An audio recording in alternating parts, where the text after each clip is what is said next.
أعوذ بالله من الشيطان الرجيم. بسم الله الرحمن الرحيم. الحمد لله الذي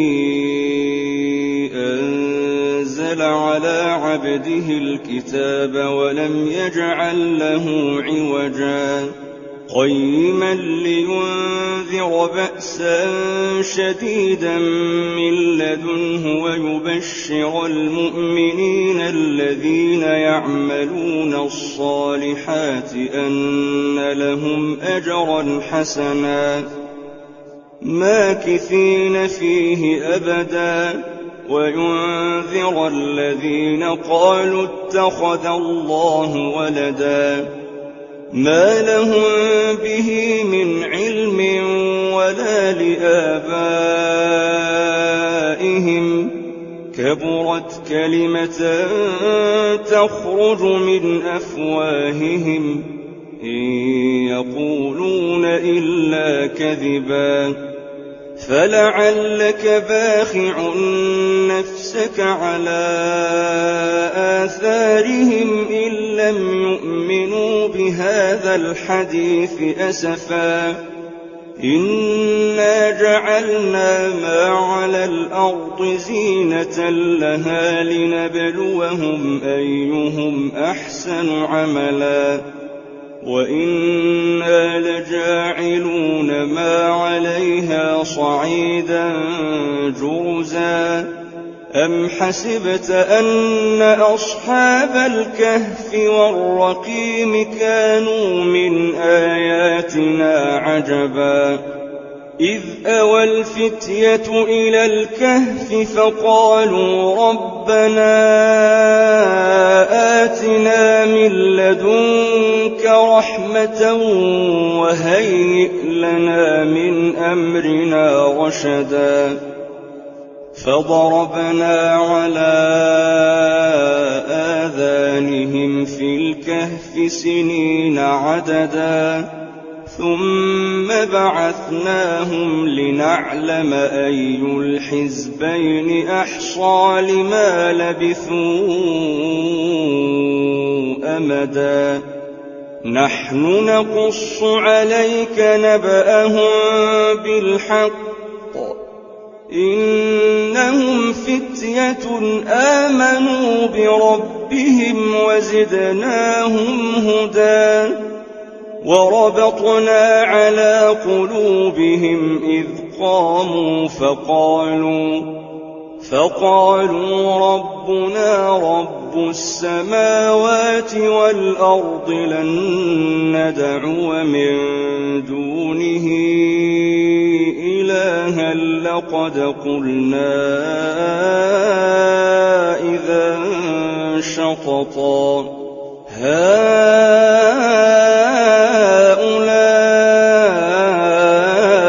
قوم اتخذوا من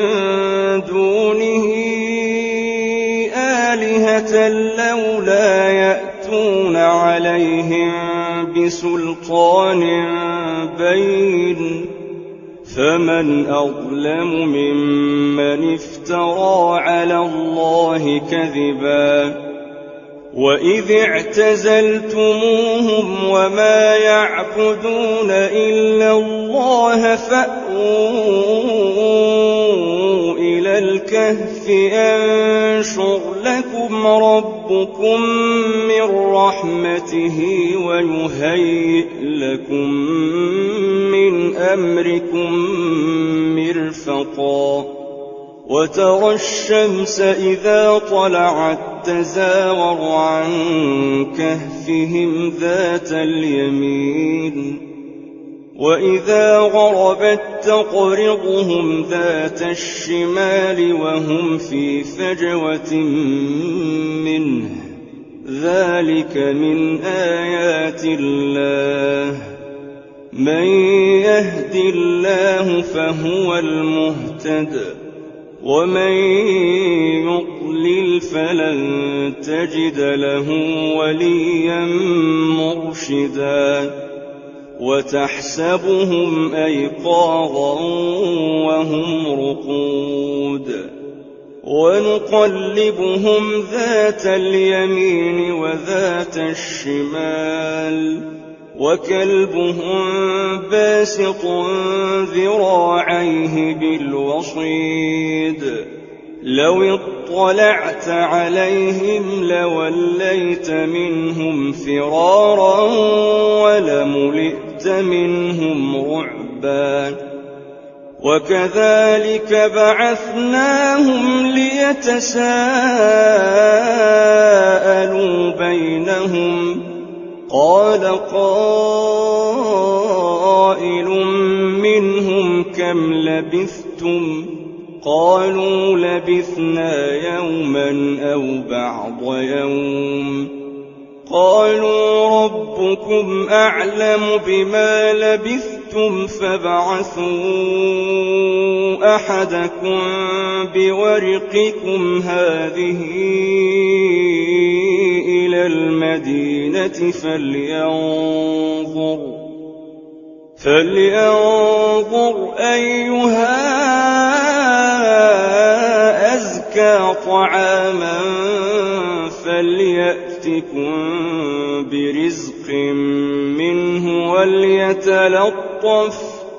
فليأتكم برزق منه وليتلطف ولا يشعرن بكم أحدا إنهم إن يظهروا عليكم يرجموكم أو يعيدوكم في ملتهم ولن تفلحوا إذن أبدا وكذلك أعثرنا عليهم ليعلموا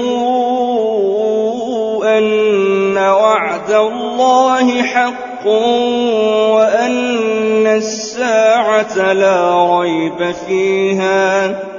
وأن الساعة لا ريب فيها إذ يتنازعون بينهم أمرهم فقالوا ابنوا عليهم بنيانا ربهم أعلم بهم قال الذين غلبوا على أمرهم لنتخذن عليهم مسجدا سيقولون ثلاثة رابعهم كلبهم ويقولون خمسة سادسهم كلبهم رجما بالغيب ويقولون سبعة وثامنهم كلبهم قل ربي أعلم بعدتهم ما يعلمهم إلا قليل فلا تمار فيهم إلا مراء ظاهرا ولا تستفت فيهم منهم أحدا ولا تقولن لشيء إني فاعل ذلك غدا إلا أن يشاء الله واذكر ربك إذا نسيت وقل عسى أن يهديني ربي لأقرب من هذا رشدا ولبثوا في كهفهم 300 سنين وازدادوا 9 قل الله أعلم بما لبثوا له غيب السماوات والأرض أبصر به وأسمع ما لهم من دونه من ولي ولا يشرك في حكمه أحدا واتل ما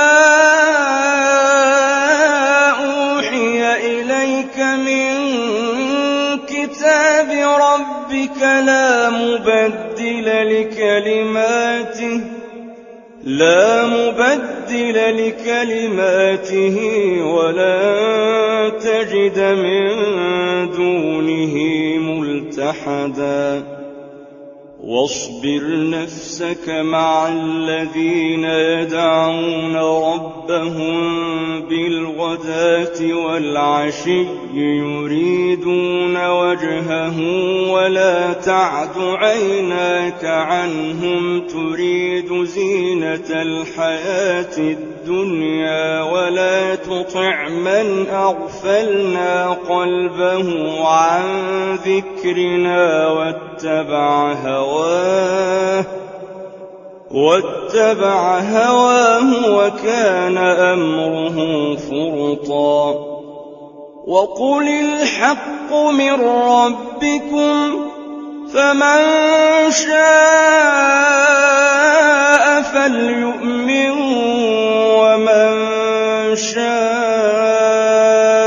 فليكفر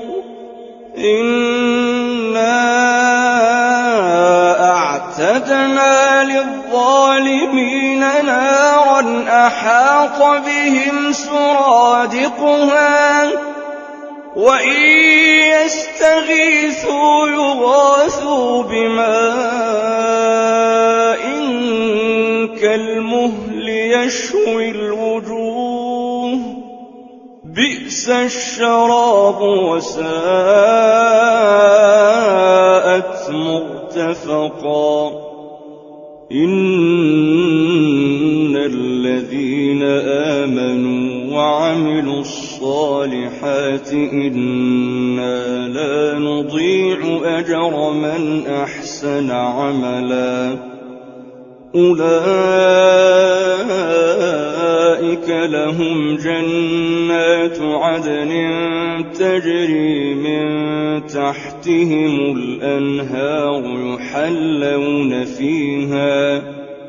يحلون فيها من أساور من ذهب ويلبسون ثيابا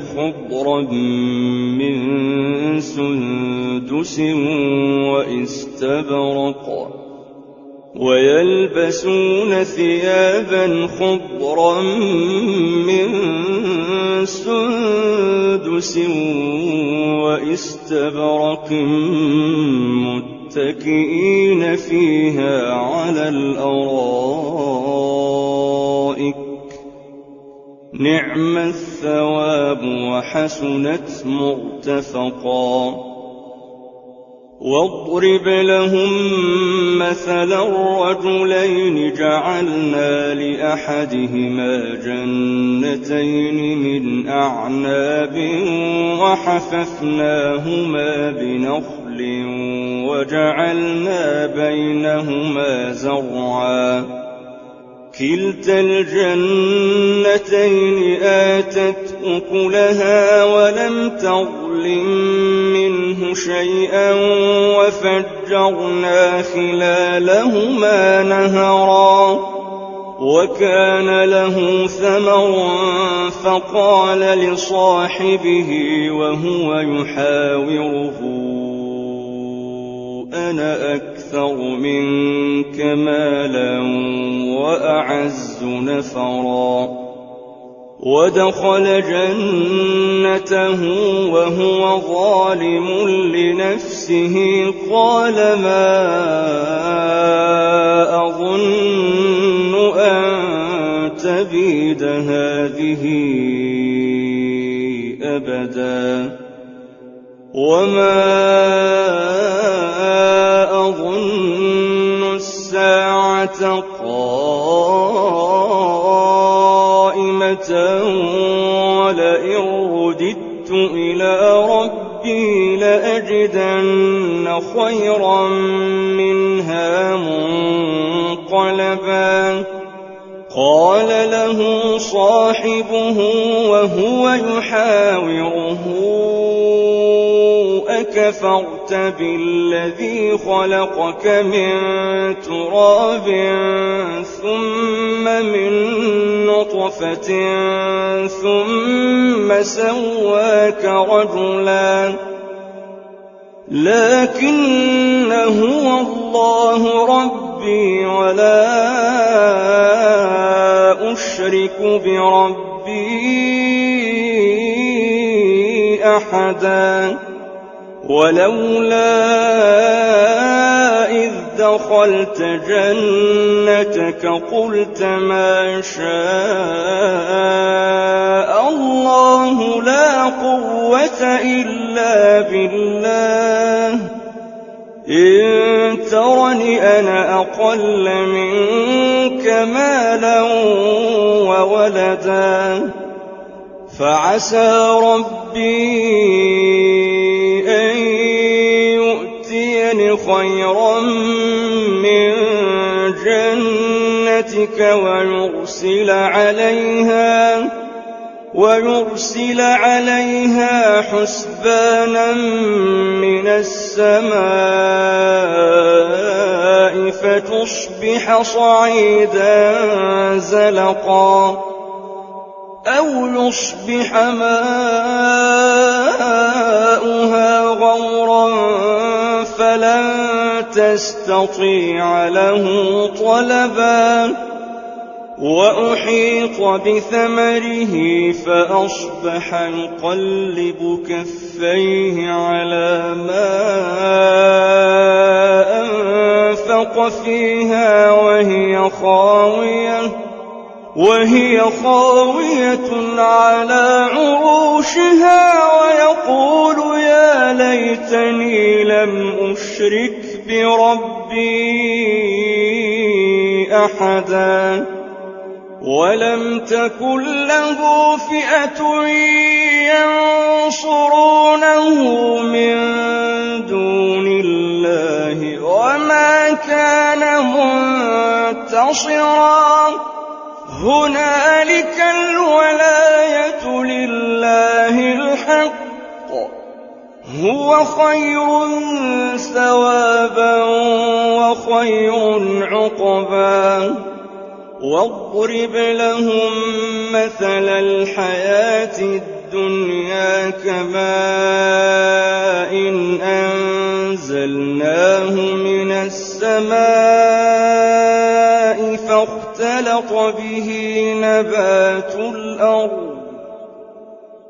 فاختلط به نبات الأرض فأصبح هشيما تذروه الرياح وكان الله على كل شيء مقتدرا المال والبنون زينة الحياة الدنيا والباقيات الصالحات خير عند ربك ثوابا وخير أملا ويوم نسير الجبال وترى الأرض بارزة وحشرناهم فلم نغادر منهم أحدا وعرضوا على ربك صفا لقد جئتمونا كما خلقناكم أول مرة بل زعمتم أن لن نجعل لكم موعدا ووضع الكتاب فترى المجرمين مشفقين مما فيه ويقولون يا ويلتنا ما لهذا الكتاب لا يغادر صغيرة ولا كبيرة إلا أحصاها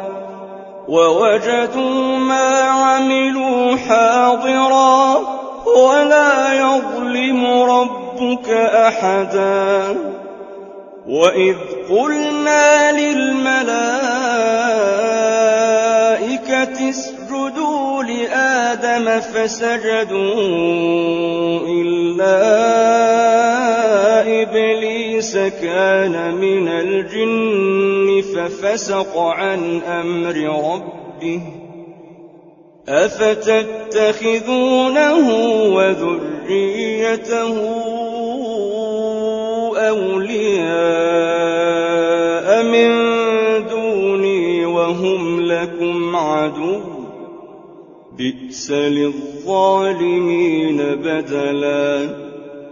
ما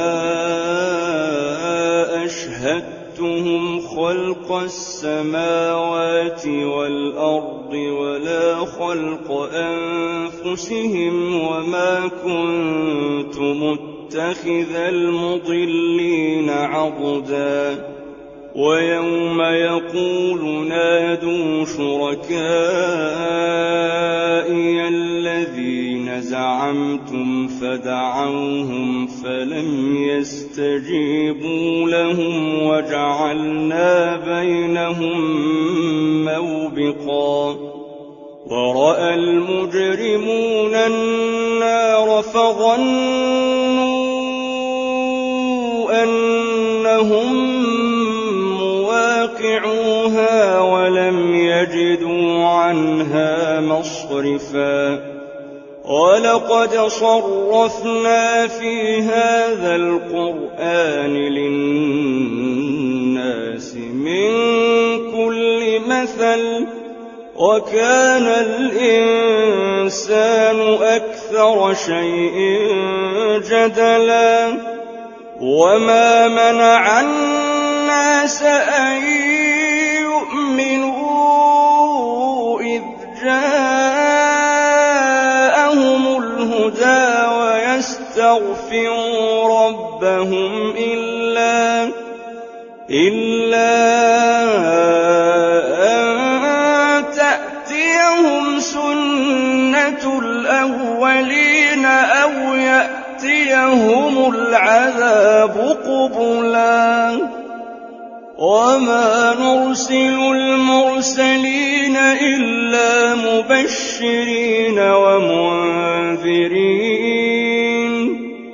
ويجادل الذين كفروا بالباطل ليدحضوا به الحق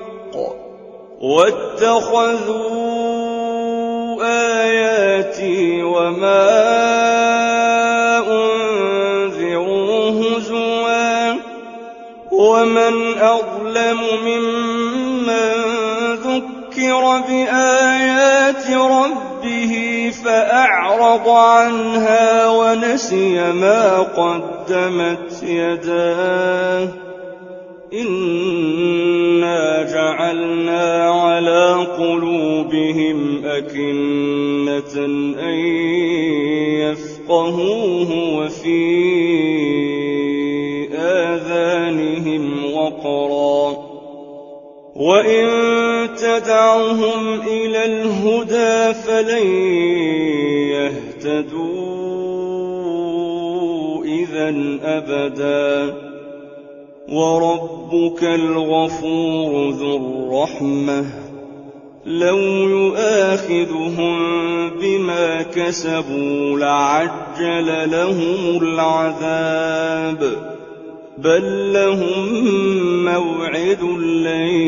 يجدوا من دونه موئلا وتلك القرى أهلكناهم لما ظلموا وجعلنا لمهلكهم موعدا وإذ قال موسى لفتاه لا أبرح حتى أبلغ مجمع البحرين أو أمضي حقبا فلما بلغا مجمع بينهما نسيا حوتهما فاتخذ سبيله في البحر سربا فلما جاوزا قال لفتاه آتنا غداءنا لقد لقينا من سفرنا هذا نصبا قال أرأيت إذ أوينا إلى الصخرة فإني نسيت الحوت وما أنسانيه إلا الشيطان أن أذكره واتخذ سبيله في البحر عجبا قال ذلك ما كنا نبغ فارتدا على آثارهما قصصا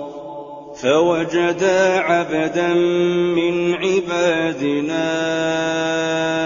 آتيناه رحمة من عندنا وعلمناه من لدنا علما قال له موسى هل أتبعك على أن تعلمني مما علمت رشدا قال إنك لن تستطيع معي صبرا وكيف تصبر على ما لم تحط به خبرا قال ستجدني إن شاء الله صابرا ولا أعصي لك أمرا قال فإن اتبعتني فلا تسألني عن شيء حتى أحدث لك منه ذكرا فانطلقا حتى إذا ركبا في السفينة خرقها قال أخرقتها لتغرق أهلها لقد جئت شيئا إمرا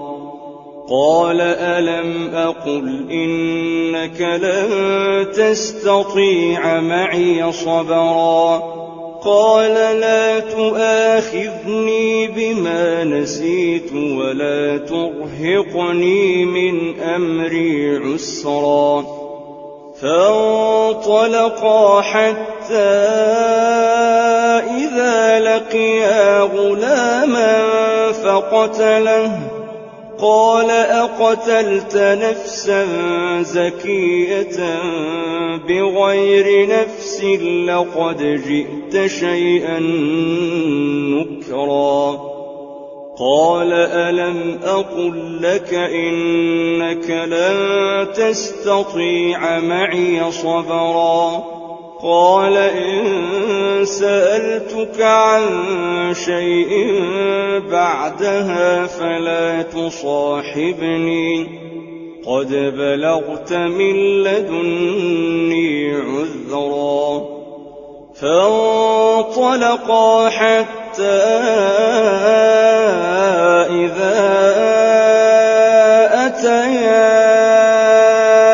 أهل قرية استطعما أهلها فأبوا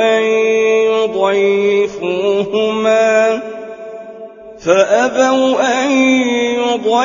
يضيفوهما فوجدا فيها جدارا يريد أن ينقض فأقامه قال لو شئت لاتخذت عليه أجرا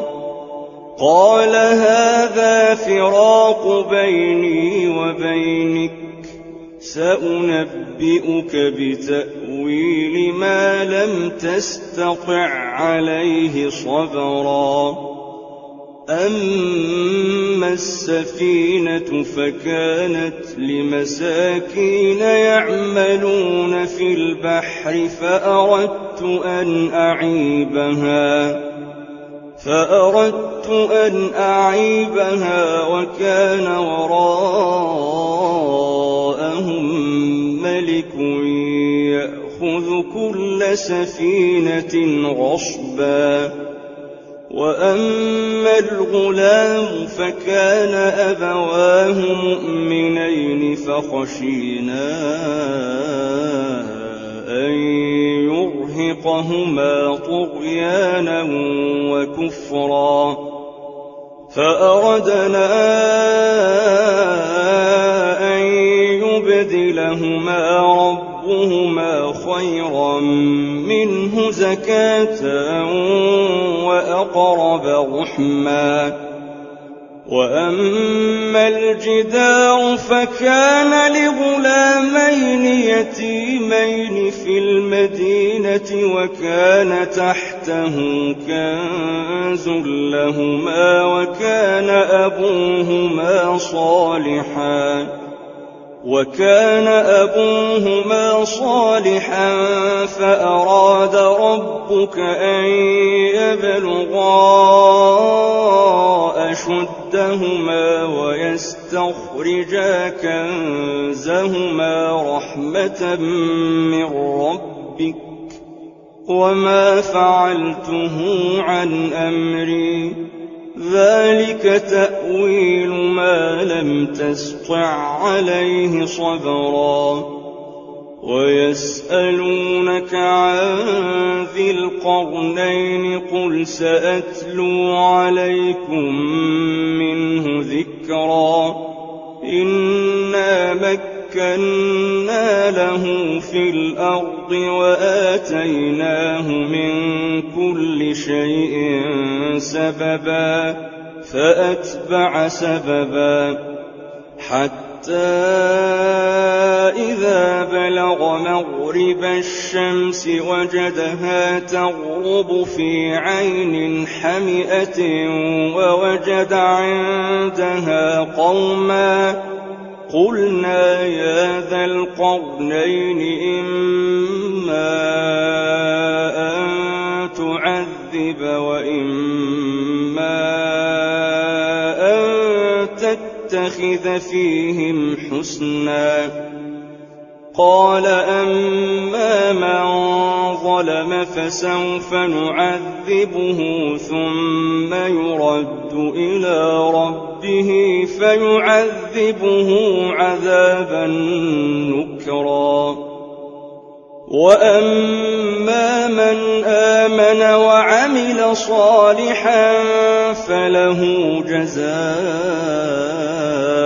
الحسنى وسنقول له من أمرنا يسرا. ثم أتبع سببا حتى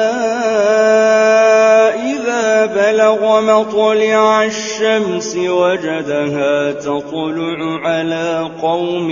لم نجعل لهم من دونها سترا.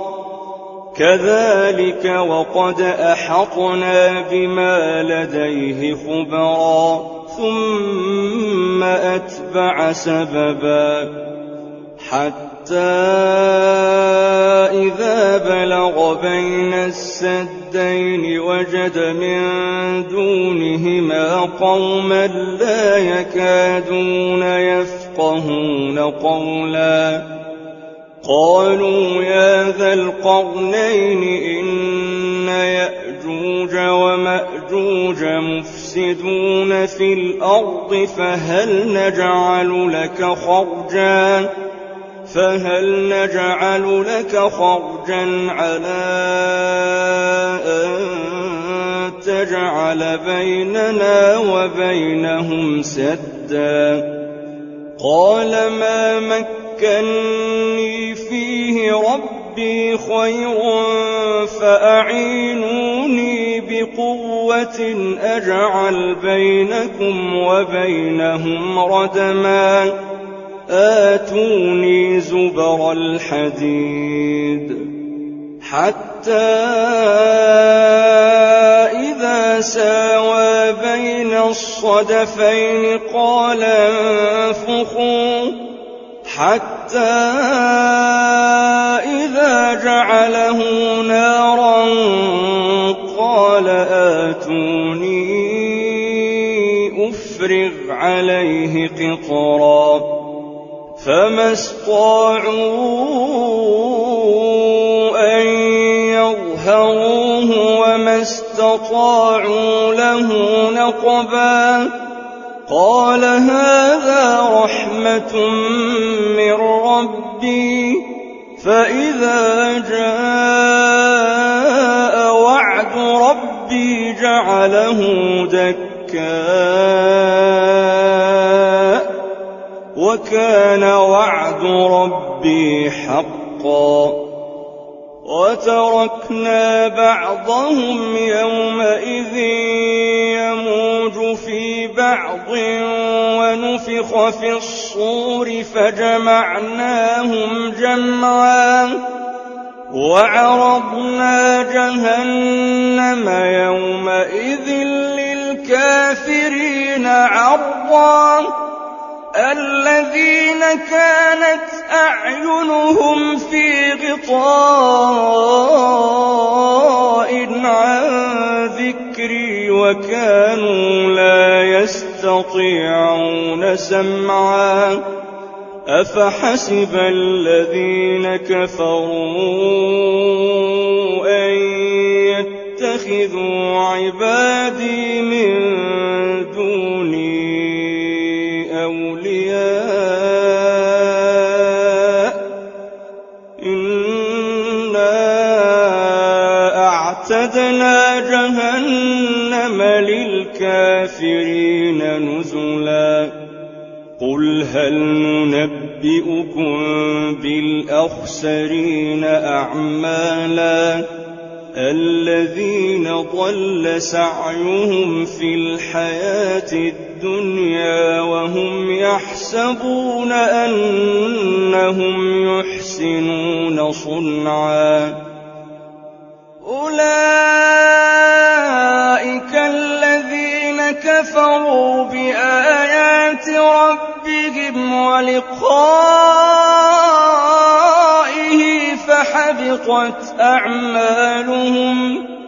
فحبطت أعمالهم فلا نقيم لهم يوم القيامة وزنا ذلك جزاؤهم جهنم بما كفروا واتخذوا آياتي ورسلي هزوا إن الذين آمنوا وعملوا الصالحات كانت لهم جنات الفردوس نزلا خالدين فيها لا يبغون عنها حولا قل لو كان البحر مدادا لكلمات ربي لنفد البحر قبل أن تنفد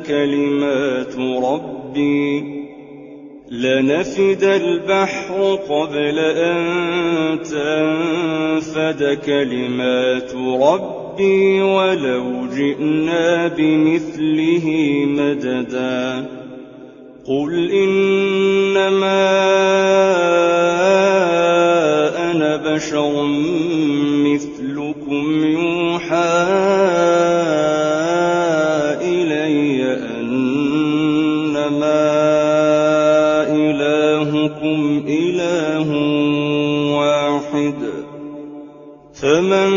كان يرجو لقاء ربه فليعمل عملا صالحا ولا يشرك بعبادة ربه أحدا.